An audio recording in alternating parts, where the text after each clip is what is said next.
Good afternoon, and thanks for joining us for a Tax Practitioners Board webinar. My name is Ashley Dowsard, and I'm joining you from Ngunnawal and Ngambri country.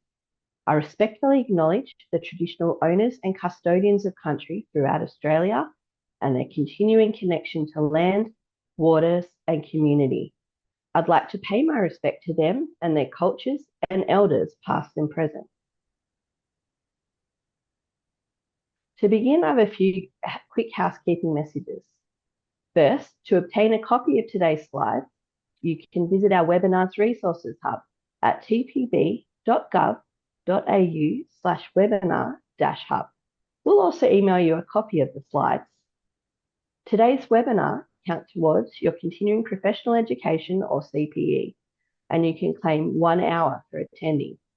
In relation to claiming your CPE, we will issue an attendance certificate to those staying on for the duration of the session. Today, we will look at the new Code of Professional Conduct obligations. We'll address when the requirements start and the transitional arrangements that are being put in place, the new legislation, and the consultation process we'll be running. Then we'll discuss the first code obligations we have just started public consultation on, false or misleading statements, and managing conflicts of interest and maintaining confidentiality in dealings with government. We'll also dedicate some time to answering your questions. To help, we have Tariq and Fiona from our policy and legislation team. They will be responding to your questions as we go, so please submit them using the Q&A. We have a lot of people online today, so we may not get to all your questions, but we will have FAQs available on our website following the webinar. We will also be turning off the chat once we get going to minimise disruptions. I'd now like to introduce our speaker for today, TPB Chair Peter DeCure. Welcome, Peter. Over to you.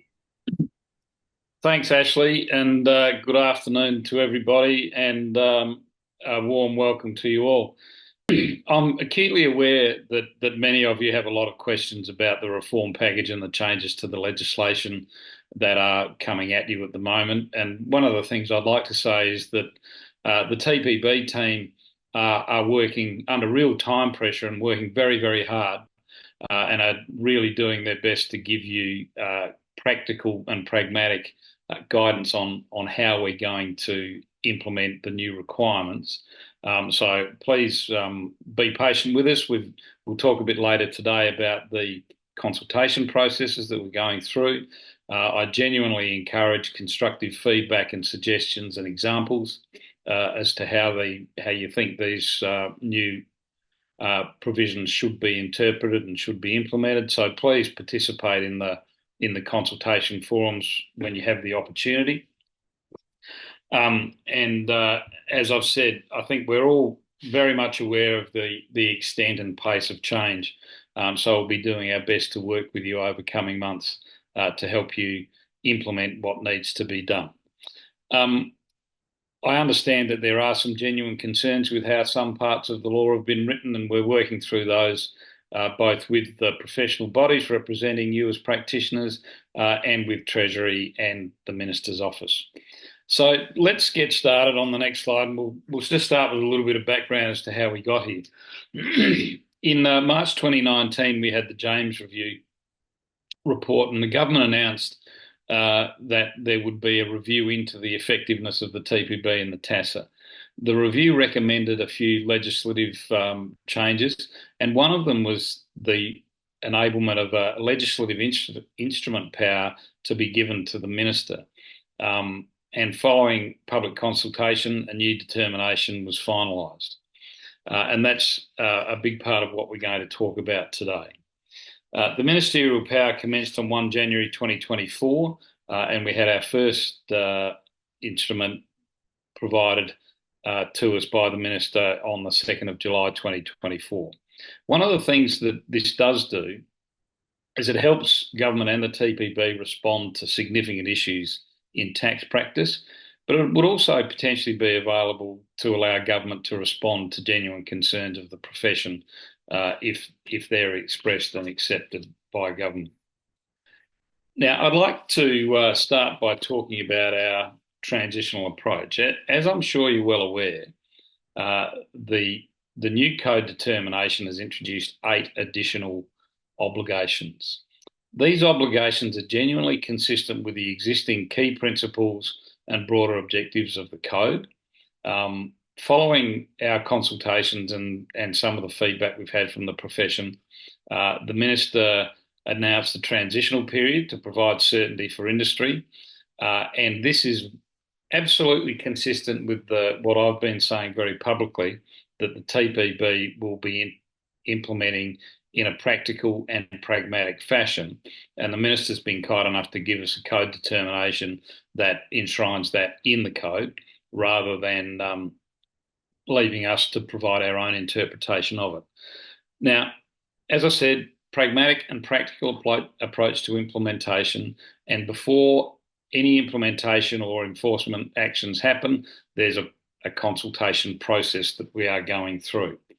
And part of that is talking to the government about how the legislation is written and forming some final views on what it means to take genuine steps to implement the new code matters.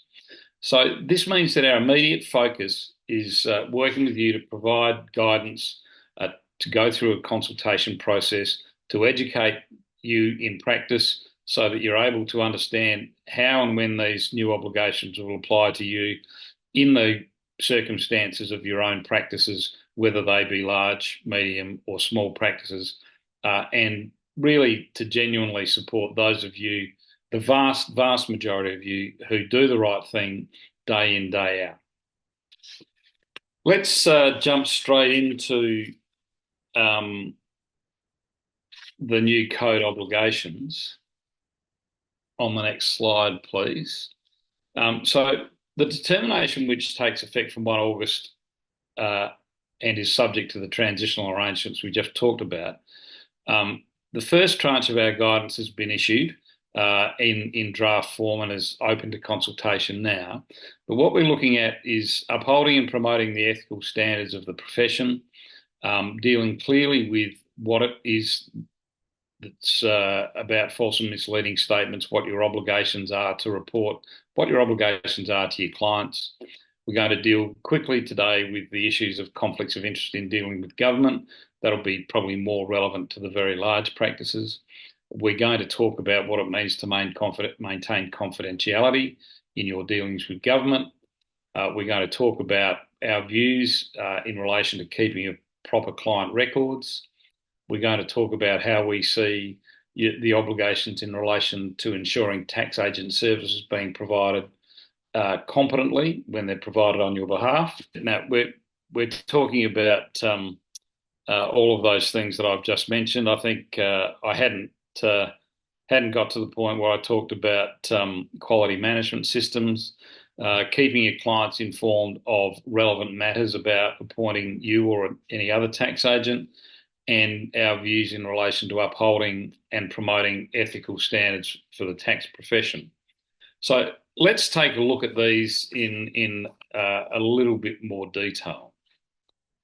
When it comes to keeping proper client records, the determination requires that you keep records that correctly record all of the services you provide to your clients. Now, what we're really talking about here genuinely is having appropriate records that will support or give evidence to the tax services that you provide. So you need proper working paper files to record how you put together a tax return. You need proper evidence in relation to how you've decided on a piece of tax advice that you've given. And that might be as simple as having a record of the research that you did. You might note down perhaps the tax office rulings that you considered or the research documents that you kept. Now, obviously, these requirements apply from 1 August 2024, but they are subject to the transitional provisions that I talked about immediately before. The requirement is that you keep these records for a period of 5 years after the tax service was provided. And this aligns, as you will all understand, directly with the 5-year requirement for your clients to be keeping proper records. One of the things I would say about this is I think for anybody in practice, it's important to understand that these are the sort of records that you might need if you had a PI claim and your PI insurer was looking at whether they would pay out on a claim or whether they would defend a negligence action against you. So what we're talking about is sufficient records to allow you to demonstrate that the service you provided was adequately provided, was competently provided, was properly researched, and that you've got some evidence in relation to how you provided that service. And I don't think it's an onerous requirement. I think it is a requirement that supports the professionalism of your practice overall.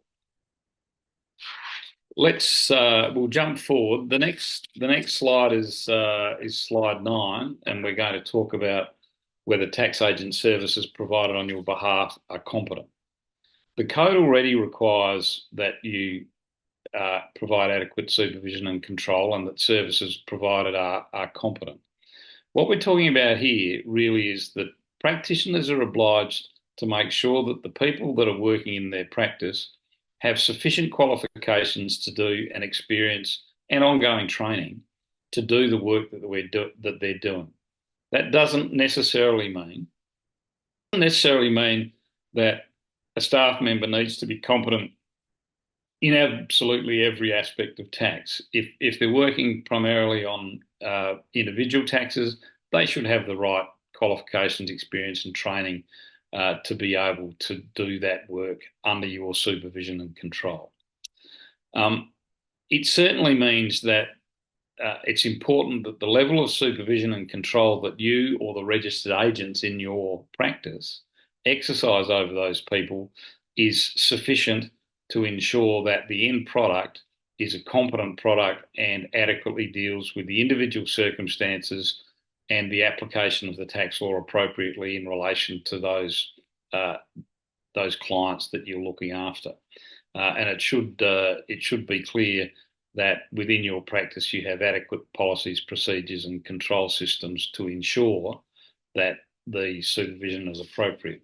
Now, when we're looking at these things, we will definitely be taking into consideration that those sort of systems, policies and controls will be different for a big end of town firm than they will be for a sole practitioner or a small practice.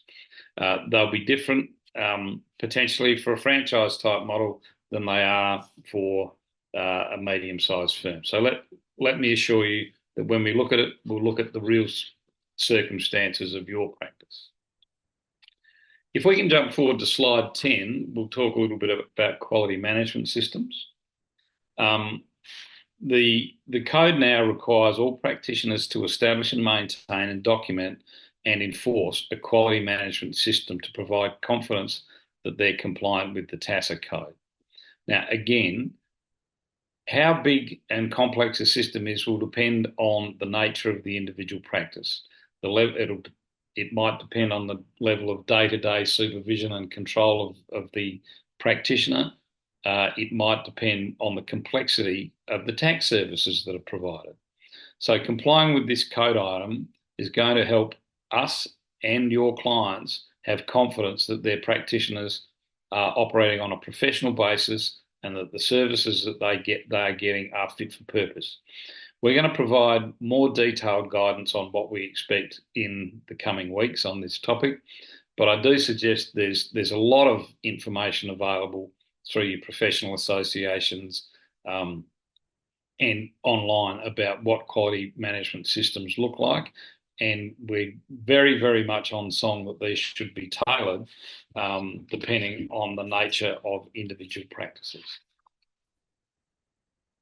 Let's start to talk about issues of keeping clients informed of relevant matters. The new code determination requires you to advise your clients, current clients and prospective clients in relation to any matter that could significantly influence their decision to engage you or to continue to engage you. it requires you to advise your clients that the TPB maintains a register of tax practitioners and how they can access that register if they want to see it. And it requires you to advise them how to make a complaint about tax agent services you've provided and that make that complaint to the TPB. Now, I want to be really clear here. It's important to note that as a practitioner, your obligations are in relation to significant matters, and that doesn't extend to immaterial issues that wouldn't influence the client's decision. So an immaterial issue might be a minor breach of the TASA code. So, for instance, if the TPB is issued a practitioner with a caution, we don't think that's a significant matter. That's like getting a speeding ticket in your car. It's something we want you to pay attention to and do something about and perhaps correct a little bit of behaviour, but it's not something you would need to talk to a client about. If the TPB's issued a serious sanction like a suspension or a termination, then they're clearly things that a practitioner must advise their clients about. It's crystal clear that practitioners are not required to advise their clients about their personal religious beliefs, sexual preferences, social club memberships, political party memberships, any of those things. What we're talking about is matters that relate to your tax practice. So it might be something like you're an undischarged bankrupt or that you have been convicted of an offence involving dishonesty. Matters that go to your fitness and propriety or honesty and integrity are clearly the sort of things that should be disclosed, but it's not about your own personal matters. Now, when it comes to things like physical or mental health, if you were in a position where perhaps a medical practitioner had told you that you weren't fit to work, you should probably think about whether you're going to continue to practice rather than take on new clients, for instance, in the knowledge that you probably aren't physically or mentally capable of providing them with services. These obligations are about consumer protection, and really we will be interpreting them in a way that does not invade your own privacy and shouldn't challenge your ability to practice. The other thing that I would say in relation to these matters, I think again, they're quite consistent with your obligations to your professional indemnity insurers. So I think we shouldn't get too stressed about them, but be aware that if there is a significant matter, you need to advise your clients, and that can be done by making an appropriate statement on your website if you've got one, or else perhaps by direct communication with your clients in their engagement letters, or in rare circumstances, you might need to take special action to advise them in writing by email or a letter or something. Next, I'd like to move on to upholding and promoting ethical standards within the profession. The code now requires that practitioners to not engage in conduct that might undermine the public trust and confidence in the integrity of the tax profession or tax system. Now, you'll note that the TPB's objects clause in the Tax Agent Services Act was amended last year to add to our responsibilities upholding the integrity of the tax system at large. So this is quite consistent with that.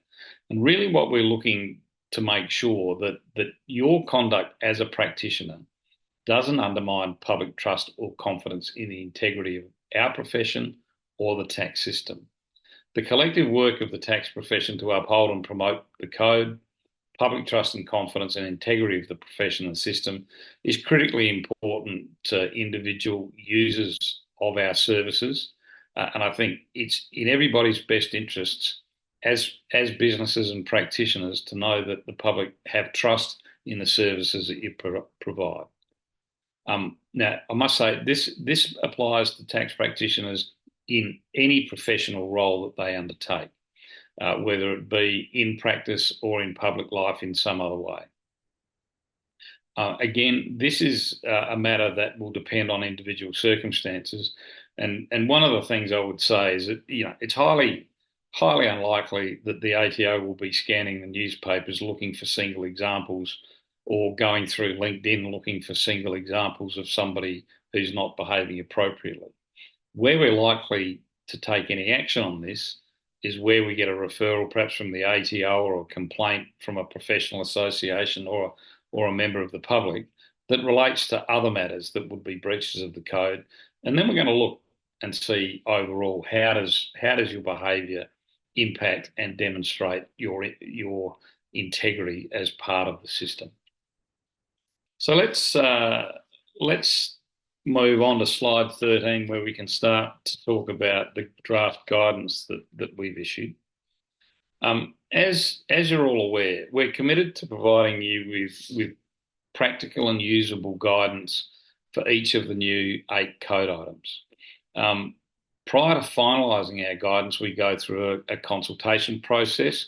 We seek initial feedback and input from the professional associations through the Tax Practitioners Governance and Standards Forum to get their feedback. And once we've taken on board that feedback and perhaps amended and pushed and shoved our guidance, we'll put it out for public consultation with a view to getting it into a usable and practical state for you to use. As you'll see on the slide, tranche 1, we've already released our first tranche in relation to false and misleading statements, conflicts of interest, and maintaining confidentiality. This was released either yesterday or the day before. Now, it's open for public consultation until late September. So for those of you that have a chance to look at it closely, if you have any issues or you'd like to suggest any practical examples that you'd like dealt with, please participate in that consultation process. Tranche 2 of the guidance will deal with record keeping, competence, quality management systems, and informing clients of relevant matters. We expect that to be released in late August. Our first step again will be to go to the professional bodies, and we'll consult with them, then with you in the broader profession, with a view to having that released in early November. Tranche 3 will be the piece about upholding standards and promoting ethical practice. We expect that to be out for consultation in early September and finalised for full release by the end of November. First guidance is currently open for public consultation, as I said, and we welcome submissions no later than the 3rd of September 2024. So I'd like to now just move on and start talking about false and misleading statements. One of the things I really want to talk about, false and misleading or incorrect and misleading statements have been a cornerstone of the tax system for as long as I've been involved in it, which is now well in excess of 30 years. It's never been appropriate for anybody to make a false, misleading or incorrect statement to the Commissioner.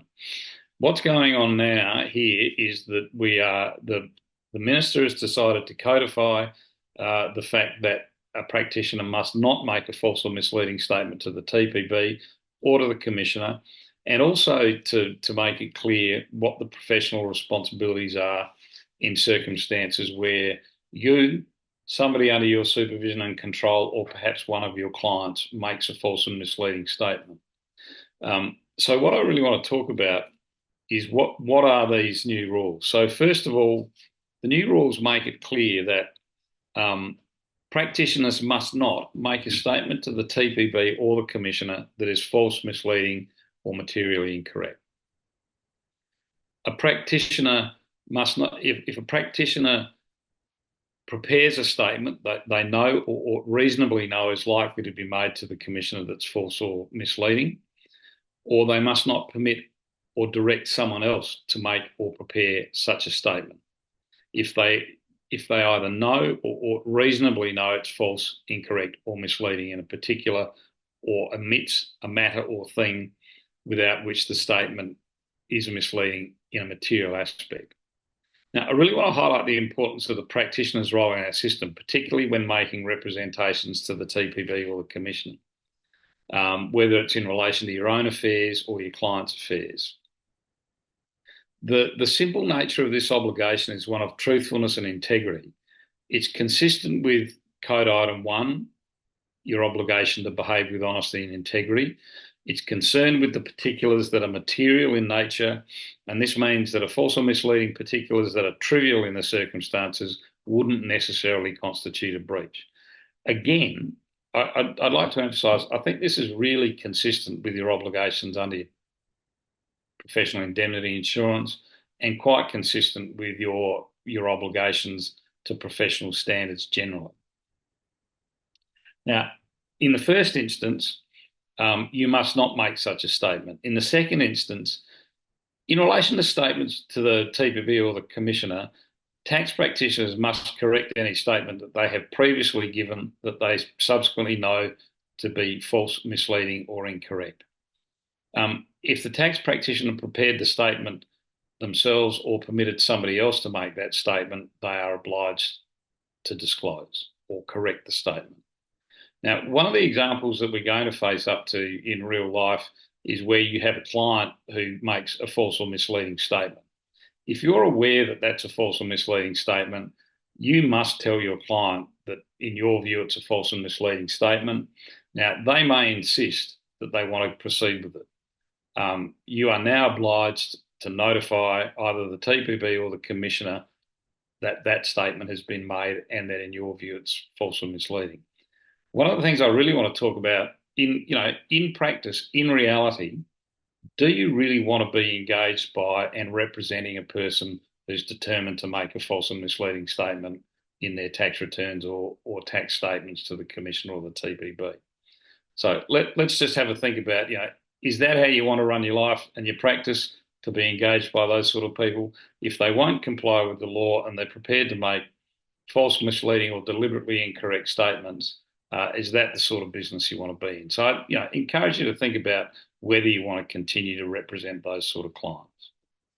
One of the other things that it's really important to know is that when you are giving information, filling out forms, it can be misleading by omission rather than by positive statements. So I think there needs to be serious care taken about making sure that you address all of the questions properly that are being asked of you. And one of the things that I would stress is, perhaps when you're making a statement to the TPB, it might be on your application for registration or it might be on your annual renewal. You're responsible for the things and the answers that you give in those application forms. So if you're getting your staff to fill out your application forms for you, I strongly encourage you to check that the information is all there and that it is all correct. Because again, under those code items around supervision and control, you as the practitioner are the person who's responsible for the work that your staff does. I'd just like to dive a little bit deeper into what do we mean by making a statement. So consistent with already existing concepts and case law around false and misleading statements for the purposes of the Taxation and Administration Act, a statement includes the following: statements prepared or made in correspondence, a registration and or application form, any taxation document, an activity statement, an amendment request, or any other communication. So that could include something like responses to audit queries, or in the TPB's case, responses to questions raised in an investigation or even a preliminary investigation or inquiry. And as I said earlier, it clearly includes statements made by omission. So if you fail to include a material particular or a material piece of information, you could easily be considered to have made a false or misleading statement by omission. Where a practitioner lodges a form, the form itself is not the statement that is prepared or made. The statement is the information that's included in the individual labels or fields or questions or schedules or annexures. This means that more than one statement can be made in a particular return or form. In addition to statements to the Commissioner, the determination clearly captures statements that you make to the TPB. So this will include statements that are made under notification requirements that are included in the TASA, so like breach reporting, etc. It clearly includes in response to a formal or informal information request made by the TPB. It clearly includes information that you make disclosure of through your My Profile on the TPB website, and it includes any other communication, whether it be emails or phone calls, those sort of things. So please be aware that when you're dealing with the TPB, you need to be careful not to make false or misleading statements.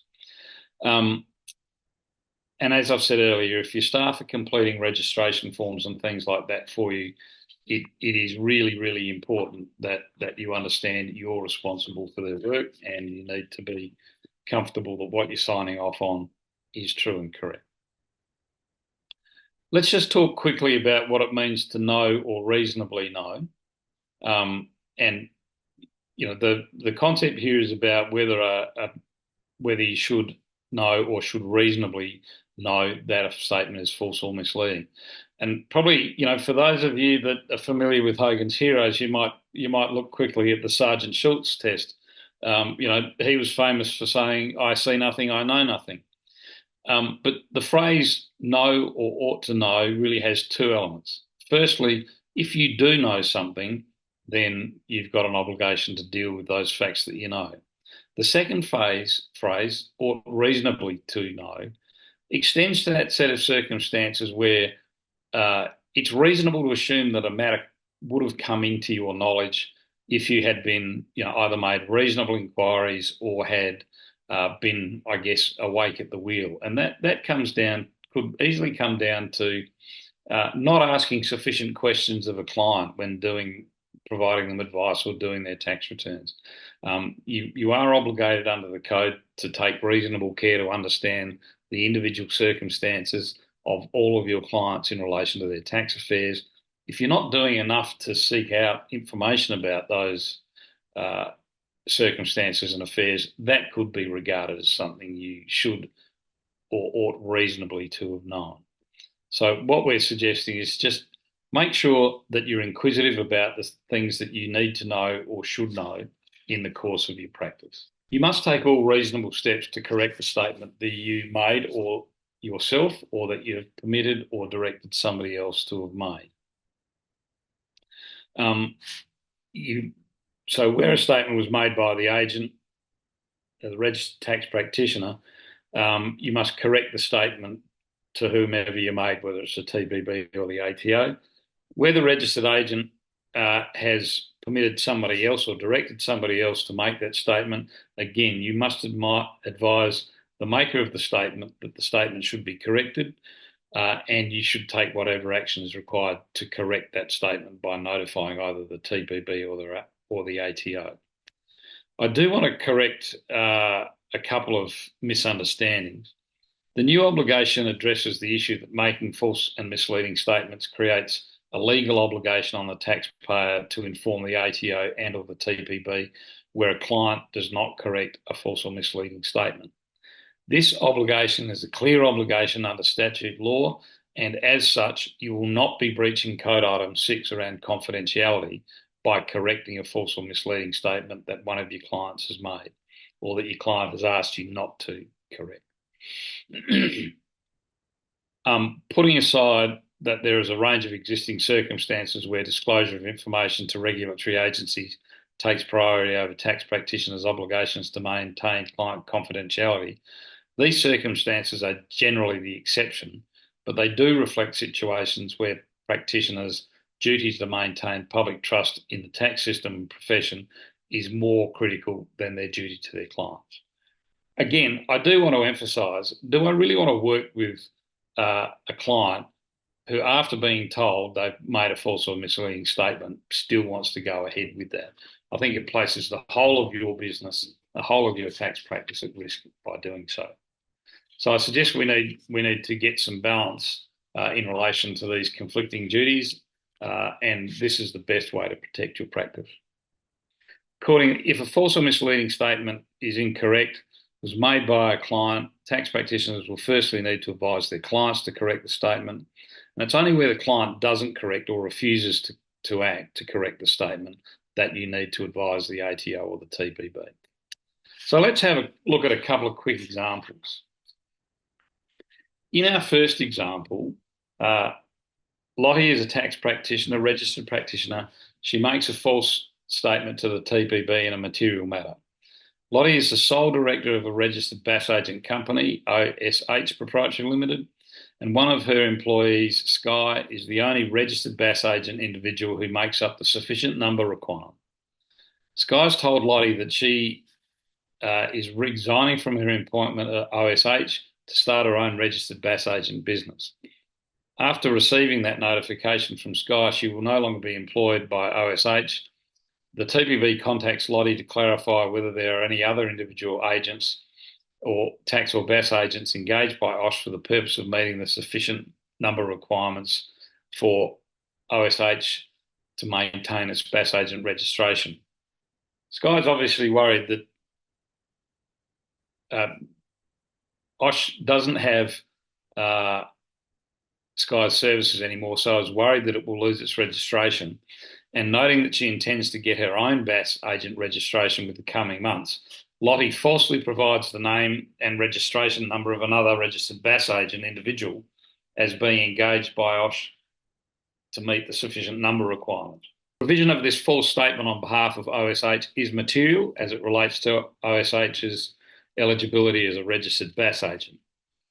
OSH is clearly in breach of the TASA and has breached Code Item 1 for failing to act with honesty and integrity. Having regard to the circumstances surrounding Lottie's conduct as a director of OSH, the TPB may also find that Lottie is not a fit and proper person to be a director of a registered bass agent company. In this example, we're going to look at a situation where an agent ought reasonably to have known that a statement is false or misleading in a material particular. Archie was approached by Carter to provide tax agent services to 10 individuals. Carter purported to have authority from the individuals to engage with Archie to lodge their returns on behalf of them. However, Archie did not ask for any proof of identity documentation to verify the identities of the individuals, nor did he take any steps to verify Carter's identity or his authority to represent the individuals. Archie noticed that there were discrepancies in the payment summaries provided by Carter for the individuals, and that the bank account details provided by Carter for some individuals were exactly the same as the bank account details provided for some of the others. In this scenario, it's clear that Archie ought reasonably to have known the statements he made to the ATO on behalf of these individuals were false in a material particular, most likely being the identities of the individuals making the lodgements. And by extension, likely the information included in the returns is false and misleading. A reasonable practitioner in Archie's circumstances would have undertaken POI checks prior to making the lodgements on behalf of the individuals, including verifying the authority for Carter to engage him on behalf of those individuals. The ATO's review finds that the claims made on behalf of the individuals were fraudulent, and Carter did not have authority to engage Archie to lodge their returns. It's clear here that Archie's in breach of the obligations under the determination because he's made false and incorrect statements to the Commissioner in lodging those returns in circumstances where simple, ordinary required checks of POI and authority to engage would have made it clear to him that he was being taken advantage of and was making false statements to the Commissioner. Archie is clearly in breach of the TASA for failing to provide services competently and for failing to take reasonable care to ascertain his client's state of affairs. Depending on the circumstances, the TPB may also find that Archie is not a fit and proper person to be registered as a tax practitioner. I'd now like to move on to slide 24 and deal with managing conflicts of interest and maintaining confidentiality in our dealings with government. These obligations apply in addition to the existing Code Items 5 and 6, which relate specifically to confidentiality and conflicts of interest. Section 20 of the new determination requires you, in relation to any activities that you undertake for an Australian government agency in your professional capacity. Now, the first step here is that you must be engaged by the Commonwealth to undertake this activity. Now, I would specify that may be engaged in a paid or unpaid sense. sometimes unpaid, is when you're involved in consultation on law reform. Section 20 of the determination requires you, in relation to any of these activities undertaken for government, to firstly take reasonable steps to identify and document any material conflict of interest, real or apparent, in connection with the activity, to disclose details of any material conflict of interest, real or apparent, to the government agency as soon as you become aware of the conflict. And lastly, to take reasonable steps to manage, mitigate, and where appropriately and where possible, avoid any material conflict, real or apparent, that arises in relation to the activity. The obligation is intended to assist in minimising potential adverse impacts to government agencies where a practitioner has a conflict of interest in connection with that activity. Like Code Item 5, it does not prohibit you from having conflicts of interest. Rather, it creates a positive obligation to appropriately manage and mitigate those conflicts. Where possible, all reasonable steps should be taken to avoid conflicts, unless the government agency has expressly agreed to accept a particular conflict in specific circumstances. In addition, it creates a positive obligation on you to disclose the details of the conflict to the government agency as soon as you become aware of it. Importantly, as I've said, this obligation only applies if you are engaged by an Australian government agency to undertake that activity. Conflict of interest can be a direct or indirect, real or apparent. Conflict of interest arises where you, in your personal or professional capacity, have multiple competing interests that can't objectively and impartially act for one of the interests. So, obviously advising the government on tax law versus your responsibility to your clients in conducting your advice and work for them with their best interests is an obvious one. Your clients are paying you, the government's getting you to work for them for nothing. An apparent conflict of interest arises if you have multiple interests and the nature of those interests is such that you can give reasonable perception to somebody else that you may have a conflict of interest. So, simply by virtue of my position as chair of the TPB, people might think I have a conflict of interest as against the profession at large. Whereas, in fact, a big part of my work is working both for the government and for the benefit of the profession. But you can see that there is a perception that I might be biased in one way or another. And that's a matter that we've got to deal with on a day-to-day basis. In your own practice, it might be as simple as having two clients who are in the same industry and who compete with each other. It might be perceived that you favour one or the other. So what you need to do in these circumstances is make sure that your conflicts are disclosed and that you have appropriate measures in place to manage those conflicts of interest and make sure that you've dealt with your own motivations appropriately.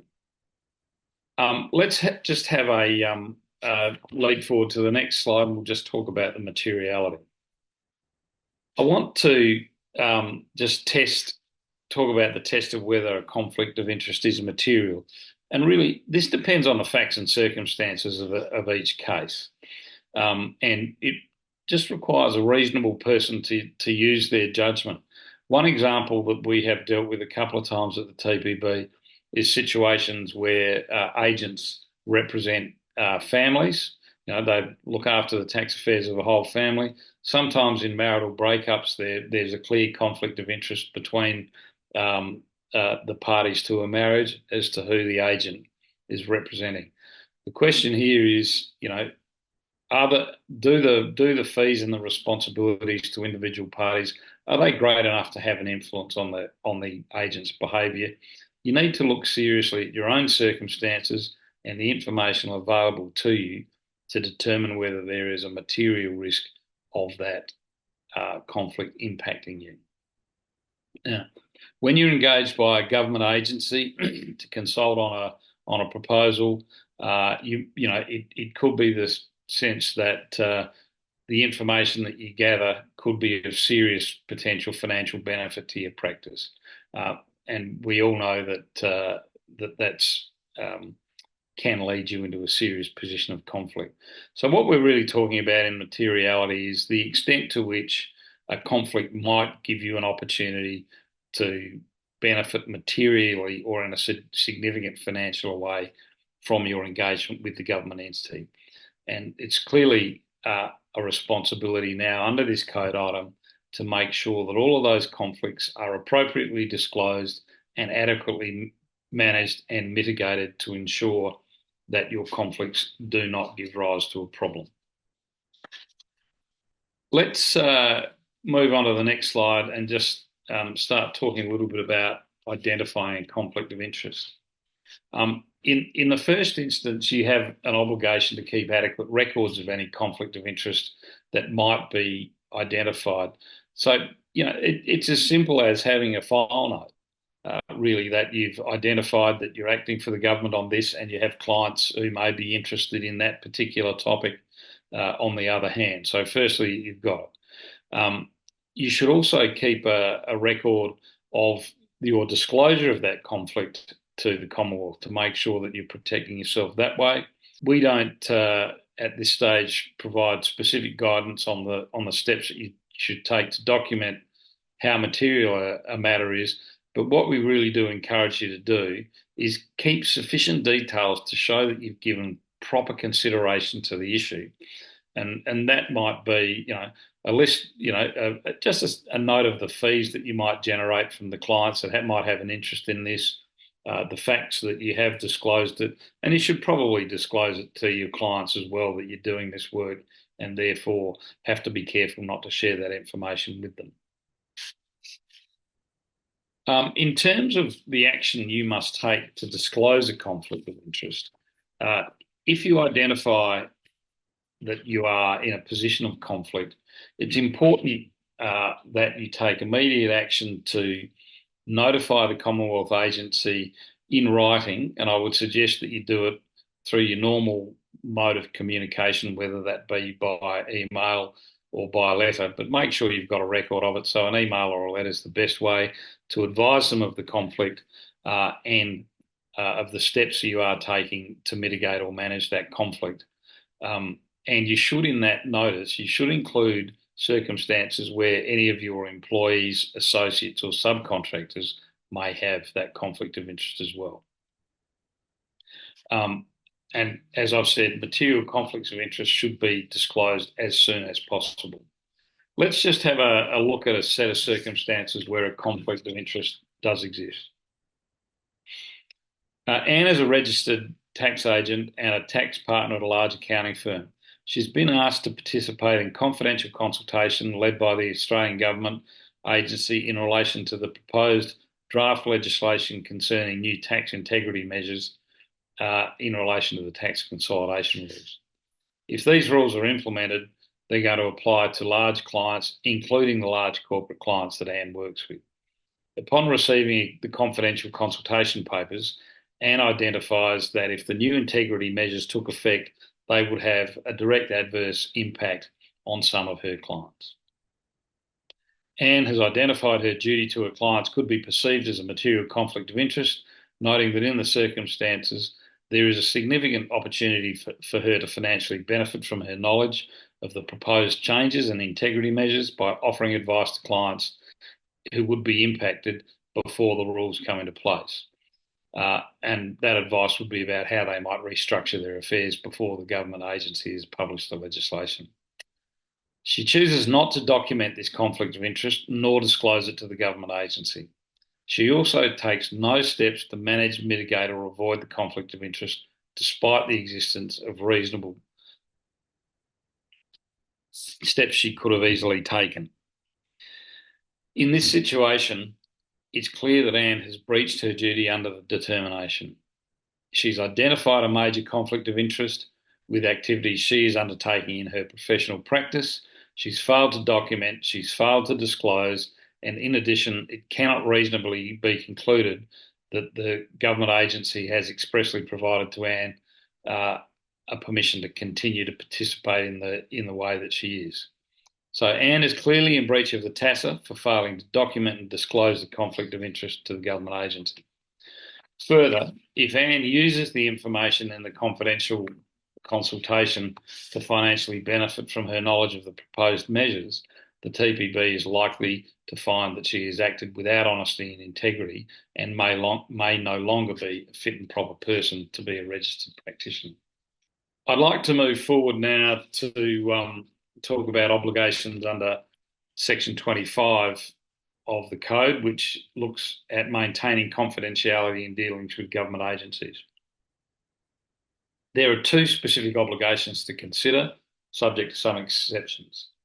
Firstly, you must not disclose any information directly or indirectly received from a government agency in connection with any activities undertaken for that activity in your professional capacity, unless, of course, there is a legal duty to do so. And the following apply. Firstly, it is reasonable to conclude that the information received from the government was authorised by that agency for further disclosure, and any further disclosure of the information was done consistently with the agency's authorisation. Second, you must not use any information directly or indirectly from the Australian government agency in connection with any activities undertaken for that agency in your professional capacity for your professional or personal advantage, or for the advantage of an associate, employee, employer, or client. This obligation is intended to protect against unauthorised disclosure and improper use by registered practitioners of information they obtain in relation to activities they undertake for the government agencies. Again, this obligation only applies if you are engaged by an Australian government agency to undertake the activity for that agency. If you're not working for the government, then these obligations don't apply. When it comes to the next slide, disclosing information to a third party, there are some exceptions where you can disclose. It would be reasonable to conclude that further disclosure of the information was authorised by the government agency in the following circumstances. The further disclosure was expressly authorised by the government agency, either in writing or otherwise, for example, in an engagement letter that included clauses authorising disclosure of information, or authorisation on further disclosure was implied by the government agency, either in writing or otherwise. Where you intend to disclose information to a third party in connection with any activities for the government, we recommend that you clearly inform the government agency that there will be such a disclosure and obtain the agency's permission. The permission may be by way of a signed letter outlining the information that's to be disclosed and to whom the information will be disclosed, to signed consent or other communication with the agency. In all cases, the relevant communication should outline the disclosures to be made, as well as the information about entities that will have access to the information. Ultimately, professional judgment is critical to assess if further disclosure of the information was authorised, having regard to the circumstances. I'd now like to talk about a legal duty to disclose. When we talk about a legal duty to disclose, what we mean is a set of circumstances where you are obligated under a law to make the disclosure. So that might be in circumstances where the TPB issues you with a valid production notice for documents, or where a court or tribunal pursuant to a direction or order or subpoena or other court processes require you to make those disclosures. The TASA, including Section 25 of the determination, does not affect the law regarding to legal professional privilege. If you're concerned whether there is a legal duty to disclose client information to a third party, or you are unsure about the application of legal professional privilege, you're welcome to discuss it with the TPB, or you're also free to gain legal advice as to whether you should make those disclosures. But in circumstances where there is a clear legal obligation, you won't be breaching your normal TASA Code 6 obligations. Let's go through a quick example of a legal duty to disclose. We're looking at an agency that authorises disclosure of information to a third-party practitioner, but disclosure is inconsistent with that authorisation. Thomas has been authorised to disclose certain information in relation to activities he's undertaken for Treasury to a core group to be established within his own firm.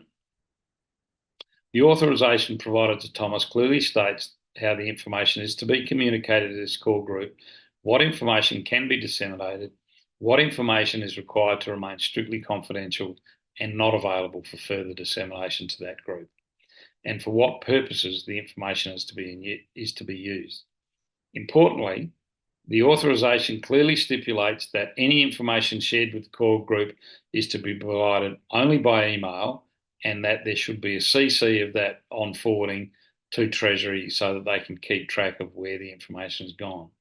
It's not to be provided in any printed form and not to be provided outside of Thomas's firm. Thomas asked two of the firm's partners to participate in the engagement. Throughout the engagement, Thomas disclosed information to two partners. On several occasions, Thomas prints emails from Treasury in relation to the confidential roundtable discussions, including the meeting papers, and provides those two items to the partners.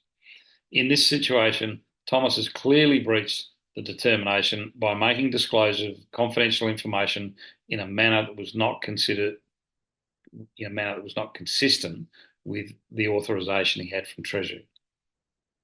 It's not reasonable to conclude the information received in connection with the activities Thomas has undertaken for Treasury was authorised by the department to be disclosed to the core group in the manner in which he disclosed it, noting that the authorisation provided to Thomas clearly stipulated information should only be shared by email and must always be CC'd to Treasury. On that note, I think I've spoken enough. I'd like to hand you back now to Julie to manage the Q&A process.